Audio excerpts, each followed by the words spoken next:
आदाब, न्यूज़ 18 उर्दू में आपका इस्तकबाल है। मैं हूं मोहम्मद विसाल आजम और आप देख रहे हैं प्राइम डिबेट। प्राइम डिबेट में आज फिर से बात किसानों के एहतजाज की। जी हां, आज तकरीबन मुल्क भर में किसानों की कई तंजीमों और कई सियासी जमातों ने एक साथ मिलकर अलग अलग तरीके से अलग अलग मकाम पर आज एहतजाज किया है। दरअसल किसानों का ये एहतजाज लगातार जारी है जब से पार्लियामेंट पे ये बिल पेश किया गया। हालांकि अब इस बिल के पास होने के बाद इस पर सदर जमहूरिया के दस्तखत भी हो गए हैं और अब ये कानून भी बन चुका है, लेकिन उसके बावजूद ये एहतजाज कम होने का नाम नहीं ले रहा है, बल्कि अब हत्ता के आलम ये है कि एहतजाज की ये आग, तहरीक की ये आग दिल्ली तक पहुंच चुकी है। हम आपको 8 तस्वीरें दिखा रहे हैं एहतजाज की, जो मुल्क के अलग अलग हिस्सों में एहतजाज की तस्वीरें हैं। हालांकि एहतजाज और भी कई दीगर शहरों में हुए हैं, लेकिन हमारे पास ये 8 तस्वीरें हम आपको दिखा रहे हैं जो खास हैं। इनमें से सबसे पहले आप देखिए कि इसमें गुजरात के अहमदाबाद में भी एहतजाज हुआ है और अहमदाबाद में बड़ी तादाद में किसानों ने एहतजाज किया।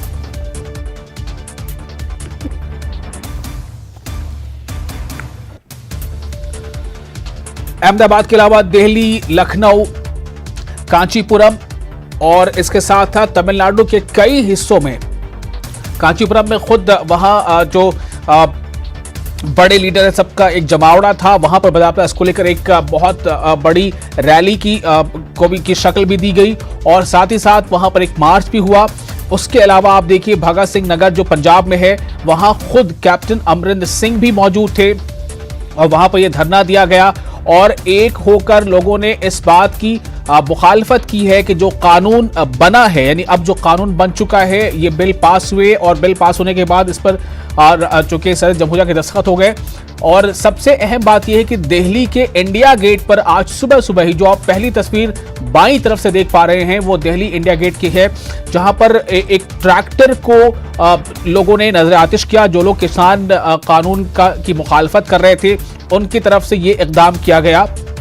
और वहीं दूसरी तरफ जो आप तस्वीर देख रहे हैं उसमें जो कांग्रेस के बहुत सारे जो कारकुन हैं वो पैदल मार्च कर रहे थे और उस पैदल मार्च के दौरान वहां क्या कुछ हुआ, किस तरह से जो पुलिस थी उन्होंने उसे रोका, उसकी तस्वीर है। लखनऊ में भी आज इसको लेकर बहुत जबरदस्त एहतजाज हुआ है। समाजवादी पार्टी के लोगों ने भी एहतजाज किया है, कांग्रेस के लोगों ने भी एहतजाज किया है। अहमदाबाद, बेंगलुरु, कर्नाटक के कई शहरों में इसको लेकर एहतजाज हुए हैं। तमिलनाडु के कई शहरों में इसको लेकर एहतजाज हुए हैं। फिर आप देखिए हैदराबाद में भी इसको लेकर जबरदस्त एक एहतजाज का सिलसिला चल पड़ा है। तो कुल मिलाकर ये वो तस्वीरें हैं जो आज अलग अलग मुल्क के रियासतों में, अलग अलग शहरों में ये ज़राई कानून के खिलाफ किसानों के एहतजाज के तौर पर देखी गई। और अब हम आपको बताते हैं कि हमारे साथ आज इस मौजू पर बातचीत करने के लिए एक अच्छा खासा पैनल मौजूद है। हमारे साथ होंगे सैयद यासिर जिलानी जो तर्जुमान है बीजेपी के, अमन पावर होंगे जो तर्जुमान है कांग्रेस के, और पुष्पेंद्र चौधरी हमारे साथ जुड़ेंगे प्रेसिडेंट किसान शक्ति संघ, और राजेश गुप्ता जुड़ेंगे तर्जुमान आम आदमी पार्टी। लेकिन सबसे पहले आपको हम बता दें कि किसान को लेकर ये जो कानून बना है, एक तरफ कुछ लोग बेशक इसके फेवर में भी हैं, कुछ लोग ऐसे हैं जिनका कहना है कि नहीं ये बिल ठीक है, लेकिन कुछ ऐसे भी बयान आपको हम सुनाते हैं जिन लोगों ने इसकी पुरजोर मुखालफत की है। आपको सुनाते हैं लोगों का कहना क्या था। Businessman of the country, as a result, that has created unemployment. Now he has introduced 3 bills on farmers, which are completely against the interest of the farmers. That will finish the farmers. ये हम इनका स्वागत करते हैं। इसमें जिम्मेदार को ही फायदा है, जो खरीदार है उसको ही बहुत फायदा है। जिम्मेदार अपना माल कहीं बेच सकता है, जो खरीदार है वो किसी भी जिम्मेदार से डायरेक्ट अपना माल खरीद सकता है। तीनों विधेयक जो अब कानून बन चुके हैं राष्ट्रपति जी के दस्तखत के बाद, ये पूरी तरीके से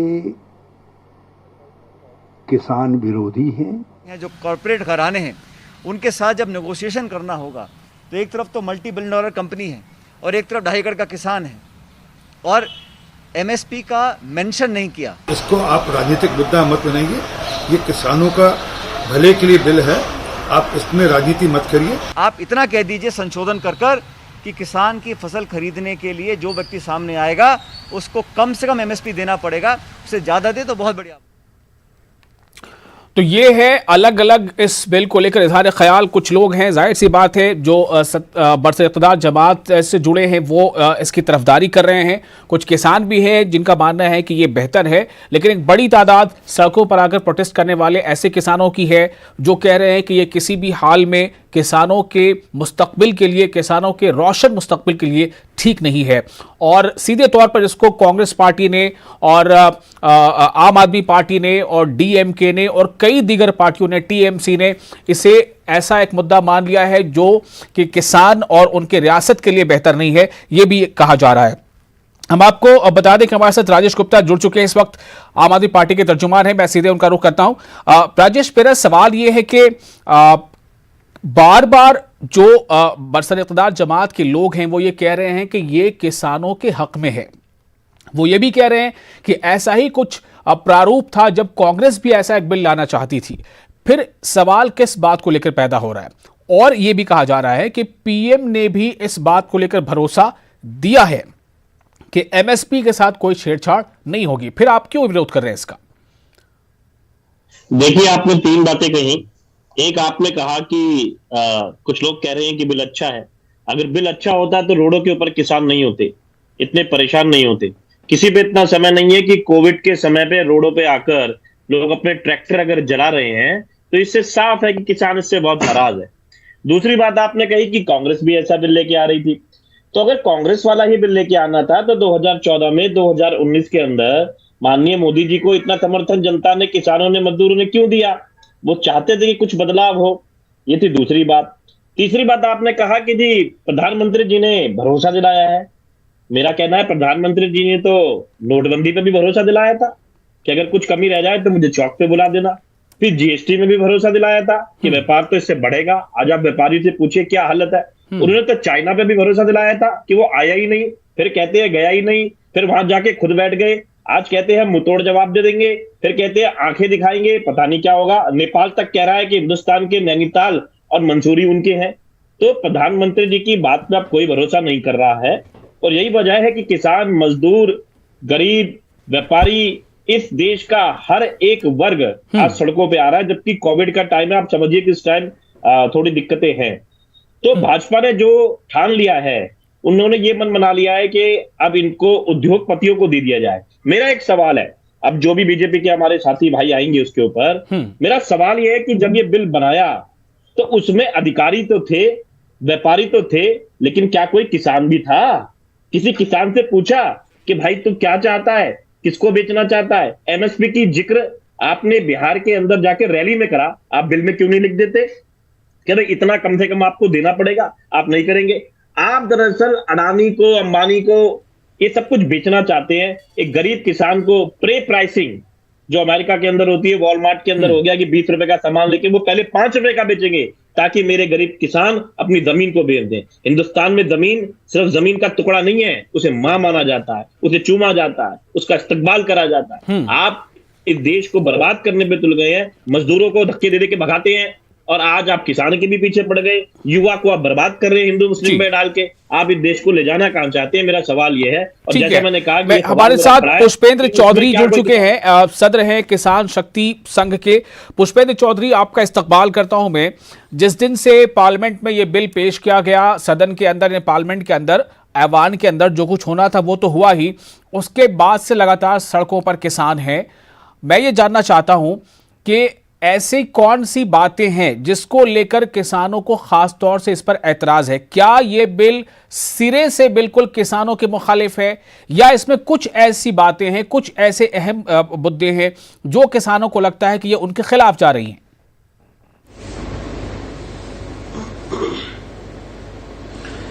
देखिए, 3 नए कानून आए हैं। पहला कानून ये है कि एपीएमसी एक्ट के माध्यम से जो किसान को बाध्यता होती थी कि वो लाइसेंस्ड ट्रेडर या आड़ती के माध्यम से ही अपना माल बेच सकता है, मंडी के अंदर ही बेच सकता है जी। वो बाध्यता को खत्म करते हुए वो मंडी अपनी जगह काम करती रहेगी वैसे ही, लेकिन उसके बाहर भी बेच सके, इस तरह का प्रावधान किया गया है। बाहर भी बिना लाइसेंस के कोई ले सके, इस तरह प्रावधान किया गया है। इसका हमने स्वागत किया है, कोई आपत्ति नहीं है। लेकिन इसमें हमने कहा है कि भैया बाहर भी जो खरीदेगा, जिस प्रकार अंदर एमएसपी की व्यवस्था लागू होती है मंडी के, उसी प्रकार बाहर भी कोई प्राइवेट ट्रेडर यदि खरीदे तो वो एमएसपी से नीचे, जिसको हम सरकारी रेट कहते हैं, उससे नीचे ना खरीदे। इस तरह का प्रावधान लिखित में बिलों में कर दिया जाना चाहिए। इसी प्रकार दूसरा जो है बिल वो कॉन्ट्रैक्ट खेती के संबंध में है कि कोई भी व्यक्ति ट्रेडर कंपनी आए और किसान से एक पर्टिकुलर क्वालिटी या एक फसल के बारे में एक कॉन्ट्रैक्ट कर सकता है कि साहब आप हमें ये उगा के दे दीजिए, इतना रेट हम आपको बाद में दे देंगे जब आपकी फसल तैयार हो जाएगी। उससे भी हमें आपत्ति नहीं है, लेकिन वो रेट भी अगर वो 23 फसलों की जो एमएसपी लागू करती है सरकार, उससे कम ना हो, हमारा ये है।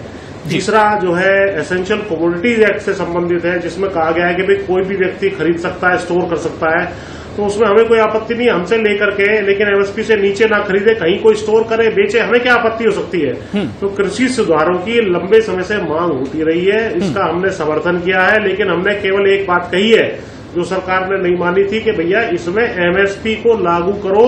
एमएसपी प्राइवेट आदमी को देनी है, आपको नहीं देनी है। शांता कुमार कमेटी के अनुसार। लेकिन मेरा सवाल ये पुष्पेंद्र चौधरी जी कि जब वजीर आजम खुद कह रहे हैं कि एमएसपी के साथ कोई छेड़छाड़ नहीं होगा, फिर किसानों को भरोसा क्यों नहीं हो रहा? ये दो इसमें मुद्दे हैं, आप समझ लीजिए। पहला वो है सरकारी खरीद मंडी में जो हो रही है वो एमएसपी पे हो रही है, होती रहेगी, इसका हमने विश्वास कर लिया है। लेकिन ये 6% किसानों को ही मिलता है, क्योंकि एग्रीकल्चर रिफॉर्म्स हो रहे हैं। तो जो दूसरी व्यवस्था बनाई जा रही है, जो प्राइवेट लोगों को दिया जा रहा है कि प्राइवेट भी आके खरीद सकते हैं, उसमें हम कह रहे हैं कि उसमें भी एमएसपी व्यवस्था लागू कर दिया जाए। इसमें दोनों को कंफ्यूज करने की जरूरत नहीं है, ये व्यवस्था अलग है, चालू रहेगी, 6% को मिलती रहेगी, मिल रही है। लेकिन बाकी जो 94% आदमी का शोषण ना हो, लूट ना हो, इसके लिए एक पेशबंदी हम करना चाहते हैं कि कानूनी रूप से इसको बाध्यता दी जाए। ये है मुद्दा, वो मुद्दा नहीं है। वो हमने मान लिया कि वो चलती रहेगी, ठीक है, दूसरी व्यवस्था में भी चलती रहे। ठीक है, यासिर जिलानी साहब अगर सुन पा रहे हो, बीजेपी के तर्जुमान है, मैं फिर से आज इसी मौजू पर हूं और फिर आप हमारे साथ हैं। सवाल यही है कि किसानों का जो एहतजाज है वो सड़कों पर बढ़ता ही जा रहा है, दिल्ली तक इस तहरीक की आग पहुंच चुकी है। क्यों ऐसा मुझे लग रहा है, या किसान ये कह रहे हैं कि सरकार जो है वो इसके फायदे लोगों को गिनाने में या समझाने में नाकाम रही है?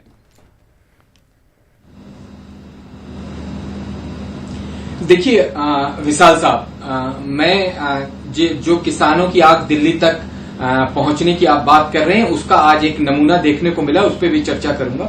पुष्पेंद्र जी बड़े सीनियर वक्ता भी हैं और किसान भी हैं और बड़ा इन सारे मामलों के बहुत अच्छे जानकार भी। ठीक है, मैं आपको आज मैं अपने एक मंत्री के कोट से मैं शुरुआत करूंगा, जो कांग्रेस के लिए उन्होंने कहा है, बिचौलियों की तालेबंदी, बेईमानों की नाकेबंदी, पर कांग्रेस के फुल टाइम फिसड्डियों की पार्ट टाइम कबड्डी। ये हमारे अखिलती बराए उमूर के वजीर हैं मुख्तार अब्बास नकवी साहब, आज उनका इसी के ऊपर सारा बयान था। जो इंडिया गेट पे जिस तरीके का नजारा देखने को मिला है हिंदुस्तान के लोगों को, आप उससे अंदाजा लगा सकते हैं कि कांग्रेस और उसके समर्थक दल किसानों के मुद्दे पे कितना नीचे गिर चुके हैं। उनका किसानों से कोई लेना देना नहीं है, उनका किसानों से वो कोई हितैषी नहीं है। अगर हितैषी होते तो जो उनके मैनिफेस्टो की चीजें रही हैं, जिसपे हमने विशाल साहब पिछली बार भी आपकी डिबेट में चर्चा करी थी, उस पे वो खामोश रहते। एमएसपी जारी रहेगी, पुष्पेंद्र जी बता रहे हैं। पुष्पेंद्र जी ये भी बता रहे हैं, क्या आप यही बता रहे हैं कि एमएसपी जारी रहेगी? देखिए यहाँ पर कंफ्यूजनल मामला आ रहा है, यकीन है एमएसपी किस पे जारी रहेगा और एमएसपी किस पे और चाहिए? पुष्पेंद्र जी बताइए फिर से एक बार। जी, देखिए जो जिलानी साहब ने मुद्दा उठाया है, मेरी सहमति है कि भाई जो ट्रैक्टर जलाया गया है, किसी भी आंदोलन में, हमने बहुत आंदोलन किए हैं, जिस आंदोलन में हिंसा होती है, आगजनी होती है, गोलीबारी होती है, वो आंदोलन विफल हो जाता है। तो मेरी आपके चैनल, क्योंकि आपके चैनल बहुत ज्यादा देखा जाता है, अपील है किसान भाइयों से, कोई भी व्यक्ति बरगलाने में आए, लोकतांत्रिक तरीके से अपना विरोध करना करिए, लेकिन कोई आगजनी मत करिए। ठीक है, एमएसपी पे आपने अभी क्या कहा था, फिर से दोहराइए जरा। हाँ, मैं ये कह रहा हूँ एमएसपी की जो वर्तमान व्यवस्था है वो चालू रहेगी, इसका पूरा भरोसा किसान वर्ग को है, इसमें कोई दिक्कत नहीं है। ठीक है, मंडी व्यवस्था चालू रहेगी, इसमें भी कोई दिक्कत नहीं है। हम ये कह रहे हैं कि मंडी से बाहर जो खरीद फरोख्त होती है उसमें भी एमएसपी के रेट, सरकारी रेट लागू हो, ये लिखित में प्रावधान कर देते तो ये लिखित में आश्वासन चाहिए जो कि नहीं है। मैं बिल्कुल मैं रुख करूंगा। कांग्रेस के तर्जुमान हमारे साथ हैं अमन पवार जी। अमन जी, सवाल ये है, अभी बीजेपी के तर्जुमान सईद यासिर जिलानी कह रहे हैं कि कांग्रेस ने किसानों के इस मुद्दे के बहाने अपनी सियासत चमकाने की कोशिश की है और कांग्रेस अपने इस सियासत में नीचे गिरती चली जा रही है।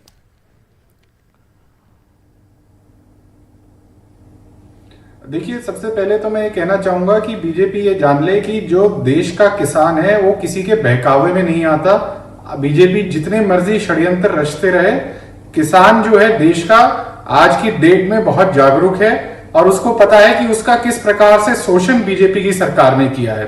2014 में जब नरेंद्र मोदी जी ने सरकार बनाई थी, उससे पहले बार बार अपने भाषणों में ये कहा था कि हम लागत का दुगना दाम जो है एमएसपी के रूप में किसान को देंगे। और फिर उसके बाद 2015 जनवरी में सुप्रीम कोर्ट में हलफनामा दाखिल किया और कहा कि इतना हायर, इतना ऊंचा एमएसपी हम नहीं दे सकते। तो किसानों के साथ तो इन्होंने आते ही सबसे पहले धोखा कर दिया था। और जो आज की बात है, आज जो ये कानून लेकर के आए हैं, ये किसान को बिल्कुल जड़ से मिटा देना चाहते हैं, क्योंकि कुछ इनके जो पूंजीपति मित्र हैं उनको ये फायदा देना चाहते हैं, जो इनकी इलेक्शन में बार बार फंडिंग करते हैं। तो हमारा सवाल आज ये है नरेंद्र मोदी जी से कि जब 2011 में आप गुजरात के मुख्यमंत्री थे तो आपने मनमोहन सिंह जी को पत्र लिखा था और आग्रह किया था कि एमएसपी को आप कानून बना दीजिए। आज जब आप कानून खुद लेकर के आए हैं तो उस कानून में आपने एमएसपी का कहीं जिक्र ही नहीं किया। तो ये किसान के साथ सीधा सीधा धोखा नहीं है? तो ये किसान के साथ सीधा सीधा धोखा है। मैं इसका जवाब लूंगा यहाँ से जिलानी से, लेकिन एक बार रुख करते हैं राजेश गुप्ता का, आम आदमी पार्टी के तर्जुमान है। राजेश जी, आम आदमी पार्टी को कैटेगोरिकली किस पॉइंट पर गुस्सा है या नाराजगी है और क्यों आम आदमी पार्टी भी इसको लेकर जबरदस्त तौर पर तहरीक कर रही है? देखिए, आम आदमी पार्टी का सबसे बड़ा मुद्दा यह है कि सरकार जो है वो लोगों की सरकार है, by the people for the people, जो बार बार एक बात हम कहते हैं, ऑफ द पीपल। अब सरकार, ये जो सरकार केंद्र में बैठी हुई है, अपनी मनमर्जी से बिना किसी डिमांड के कुछ भी करती है। जैसे मैंने सबसे पहले कहा कि अगर इन्होंने कोई फैसला लिया उसमें अधिकारी बिठा लिए और व्यापारी बिठा लिए। व्यापारियों से पूछा क्या चाहिए, उन्होंने कहा साहब ये चाहिए, अधिकारियों का से कहा लिख दो बिल के अंदर, और इन्होंने साइन कर दिए। अरे किसान को क्या चाहिए, उनसे तो पूछ लेते। हमारा सबसे पहला सवाल है, अभी पुष्पेंद्र जी हमारे बड़े भाई बार बार एक बात को कह रहे हैं कि जो प्राइवेट आदमी माल खरीदेगा, जो अनाज खरीदेगा, जो हमारी फसल खरीदेगा, उस पर एमएसपी लिख क्यों नहीं देते बिल के अंदर कि आप भी एमएसपी दे दीजिए? आप नहीं करेंगे। जैसा उन्होंने बताया कि सिर्फ 6% लोगों को फायदा होगा, वो भी जो बड़े किसान है वही वहां तक पहुंच पाते हैं। अरे दरअसल ये जो खेल है, ये मैं बार बार कह रहा हूं, जमीन का है। किसानों से कोई लेना देना नहीं है मोदी जी का, दूर दूर तक कोई लेना देना नहीं है। ये खेल है कि आप जमीनों को हड़पो, पूंजीपतियों को जमीन मिले। आप देख लीजिए पिछले 6 महीनों के अंदर किस किस लोगों ने कोविड के अंदर भी पैसे कमा लिए। गरीब आदमी, मजदूर आदमी तो परेशान ही रहा है। आफ्टर ऑल अब कोई भी नई नई कंपनी आती है, पहले वो सस्ते में माल बेचती है, लोगों को मुंह लगाती है, आपको जब वो शौक लग जाता है तो उसके बाद में उसके पैसे बढ़ा देती है। मैं बार बार कह रहा हूं, इसमें प्री प्राइसिंग करी जाएगी। एक गरीब किसान जो 20 रुपए का भी अगर आम बेचेगा तो ये पूंजीपति अपने कोल्ड स्टोरेज में रखेंगे और उसके बाद में 5 रुपए का बेचेंगे। आप बताइए वो कहां जाएगा? आज जिन आड़तियों की बात कर रहे हैं उनसे एक व्यवस्था आज की नहीं है, और जिसे ये बिचौलिया कह रहे हैं वो एक सिस्टम रहा है। लेकिन इनको हर व्यापारी चोर नजर आता है, सिर्फ 2-4 को छोड़कर। बड़े इनके अच्छे हैं, छोटे सब चोर हैं। यासिर जिलानी, इसका जवाब चाहिए मुझे। कांग्रेस के अभी हमारे जो पैनलिस्ट है वो कह रहे थे कि ये सीधे तौर पर किसानों का नुकसान होगा, चूंकि एमएसपी जो प्राइवेट खरीदार होंगे उनके लिए एमएसपी को बाकायदा लिखकर कानूनन नहीं दिया गया इसमें। जी, मैं विशाल साहब, देखिए, मैं अपने आप को जानता हूं, पुष्पेंद्र जी को जानता हूं। हम लोग दिल्ली के सराउंडिंग के इलाके के किसान परिवार से आते हैं। इनको मालूम ही नहीं है कि एमएसपी एग्जैक्टली है क्या। इनको मालूम ही नहीं है किसान का दर्द क्या है। इनको ये भी नहीं मालूम है कि 1 बीघे खेत के अंदर जो गेहूं होता है उसके आसपास कौन सी फसल होती है, ये जानकारी नहीं रखते। ये बिचौलिए पे इनका दर्द आपने देखा कि बिचौलियों की जो बात आ रही है, जो ट्रांसपेरेंसी की बात आ रही है, किसानों को ताकतवर बनाने की बात आ रही है, किसान अपने आप में मालिक बनने की जब बात हो रही है तो इनको दर्द हो रहा है। अभी बिचौलिए पे किस तरीके से ये एक अजीब सा यू टर्न ले रहे हैं, ये है मसला, ये है मसला। राजेश गुप्ता जी, आप बिचौलिया का साथ दे रहे हैं। बिचौलिया, इनका कहने का मतलब बिचौलिया मतलब वो जो किसानों को चूस लेता है, कानून पारित हो चुका है, ले लेता है। इनकी सरकार का यही काम है। किसान के अलावा कुछ करा नहीं है। किसान के बच्चे झूठ बोलते हैं, यहाँ पर किसान के बच्चे होते तो इस टाइम जमीन पे होते, जाके चोर मचा रहे होते, लेकिन ये पीछे पीछे दलाली लेके यहाँ पे आके बैठ गए टीवी के ऊपर कि चंद टुकड़ों के लिए। सही कह रहे हैं, वो किसान दिख रहे हैं। जो यूथ कांग्रेस का पंजाब का अध्यक्ष ट्रैक्टर लेके आया था, वो किसान दिख रहा है, वो किसान दिख रहा था आज इंडिया गेट पे, वो किसान दिख रहा था, वो भारत के लोगों ने देखा है। और आप तो इसमें ना ही बोले। आपने बताइए दिल्ली में अभी यासिर जी आपको राजेश गुप्ता जी आपके इस सवाल पर कह रहे हैं किसान आप हैं या नहीं हैं। राजेश गुप्ता जी आम आदमी पार्टी से हैं, कांग्रेस के अमन पावर जी भी हमारे साथ हैं, वो भी जवाब देना चाहेंगे। अमन जी, क्या जवाब है यासिर जिलानी साहब का? कह रहे हैं किसान के बेटे हैं, आप लोगों को किसानी से कोई मतलब ही नहीं है, आप सिर्फ सियासत कर रहे हैं।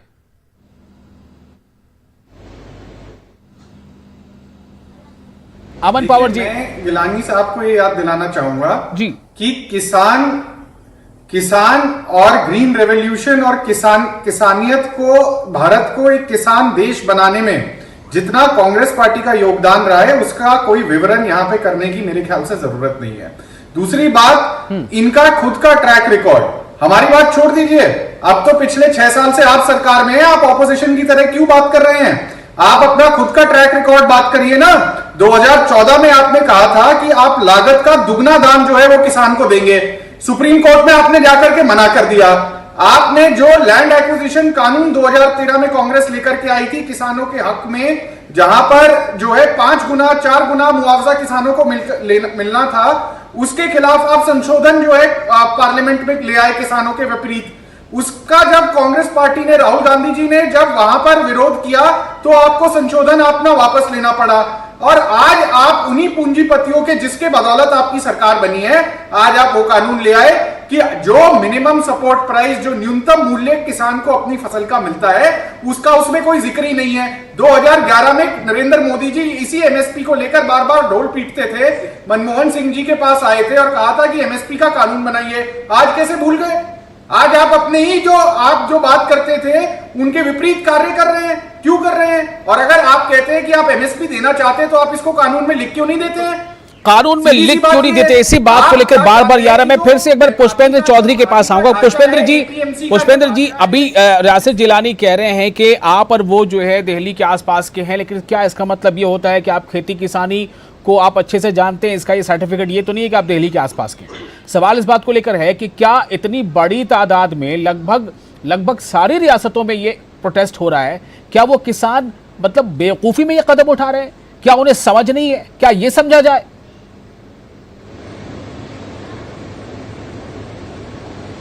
नहीं, देखिए, ये कौन दिल्ली के आसपास का किसान है, कौन नहीं है, इसका कोई मुद्दा नहीं है। फिलहाल तो मुद्दा ये है कि जो नए 3 कानून बने हैं वो किसान के हित में है या नहीं है। मोटे तौर पे किसानों के हित में कानून बनाने की बात देखो कांग्रेस ने भी की थी अपने टाइम में, मोदी साहब ने भी की थी और इन्होंने किया है, लेकिन इसमें हम बार बार कह रहे हैं एक कमी रह गई है, उस कमी को आप दूर कर दीजिए। इसमें आपत्ति क्या है? इसमें आपत्ति क्या है? ऐतराज क्या है? कमी दूर क्यों नहीं कर देते? एमएसपी अगर प्राइवेट खरीदार भी अगर खरीदेगा तो एमएसपी या उससे ज्यादा में खरीद लेगा। आप कम तो छोड़िए, एमएसपी में भी खरीद लेगा या ज्यादा में भी खरीद लेगा। अगर आप लिखित दे देते तो प्रॉब्लम क्या है? सवाल ये उठा रहे हैं यासिर जिलानी, इसका जवाब चाहिए होगा, इसी सवाल का जवाब चाहिए होगा, कोई दूसरी बात नहीं। नहीं देखिए, जो कानून राष्ट्रपति के पास से पारित होके आ गया है, उसको एक बार ये लोग, मुझे लगता है कि डिटेल्स में पढ़ें कि कानून क्या है। और जो आप जो मुजाहिरे हो रहे हैं, आप ये बता दीजिए ना, पढ़े मतलब तो पढ़ना ही पढ़ना है या नहीं पढ़ना है? मेरे सवाल पुष्पेंद्र चौधरी जी की आप तारीफ कर रहे थे ना? जी। पुष्पेंद्र चौधरी जी आपसे सवाल पूछ रहे हैं या ये कह लें कि सत्ता से सवाल पूछ रहे हैं कि ये एमएसपी की बात को आप लिखकर क्यों नहीं दे देते? वो बहुत अच्छे जानकार हैं, बहुत अच्छे। एमएसपी की बात को सरकार लिखकर क्यों नहीं दे देती? कानून में शामिल क्यों नहीं कर देती? ये सवाल उठा रहा है हमारा पैनल। एमएसपी जारी रहेगी, ये बिल्कुल तय है। जिन किसान भाइयों ने मान लिया इसको, वो मान रहे हैं। जो लोग भ्रमित कर रहे हैं, भ्रम फैला रहे हैं कांग्रेस और दूसरी पार्टियां, उनको किसान तो आप भ्रम दूर कर दीजिए, आप कानून में लिख दीजिए और भ्रम दूर कर दीजिए। क्यों नहीं, आप क्यों हिचकिचा रहे हैं कानून में लिखने? भ्रम दूर हो चुका है और उस भ्रम दूर कर दिया, सरकार ने भ्रम दूर कर दिया। और यकीन माने आने वाले आपने नया कानून बनाया है जिसमें एमएसपी का कोई जिक्र नहीं है और आप कह रहे हैं भ्रम दूर हो चुका है। आपको भ्रम दूर कर दिया सरकार ने। जो कानून आ गया, कानून आपके सामने है और उसका रिजल्ट भारत की जनता, भारत के किसान और भारत के जो जनमानस है वो आने वाले वक्त में आपको दिखाएंगे। बताओ नोटबंदी में हो गया दूर। आप देखिए पुष्पेंद्र चौधरी जी, यासिर गिलानी कह रहे हैं कि भ्रम दूर हो चुका है, क्या ये मान लिया जाए? पुष्पेंद्र चौधरी, नहीं, इसमें केवल इतनी मुद्दा है, दो अलग अलग व्यवस्थाएं हैं। मैं फिर से बता दूं, नहीं, एमएसपी में भ्रम दूर हो गया। मुझे सिर्फ ये पूछना है, मंडी में अंदर लागू होगी उसमें एमएसपी, हाँ उसी में कह रहा हूं मैं, उसमें एमएसपी की व्यवस्था मंडी के अंदर लागू होगी। ये बात सबको पता है। हाँ। आप कह रहे हो कि जब हम कह रहे हैं कि प्राइवेट लोग यानी मंडी से बाहर जो खरीदेंगे वो भी एमएसपी में है कि नहीं है, उसको आप कह रहे हो कि मंडी में व्यवस्था लागू रहेगी। मंडी में हमने मान लिया लागू रहेगी, लेकिन वहां 6% किसान को मिलती है, बाकी 94% बाहर बेचने को मजबूर है। उसके लिए हम कह रहे हैं कि उसमें 94% जो बाहर बेचने की बात है, उसके लिए प्राइवेट खरीदार एमएसपी या उससे ऊपर में खरीदेंगे, ये बात लिख कर दी जाए, ये मान है किसानों की। पुष्पेंद्र चौधरी जी भी यही बात कह रहे हैं। बहुत शुक्रिया आप तमाम मेहमानों का हमारे साथ बने रहने के इस खास मौजू पर। नाज़रीन, आपका भी शुक्रिया। मुझे दीजिए इजाजत, आदाब।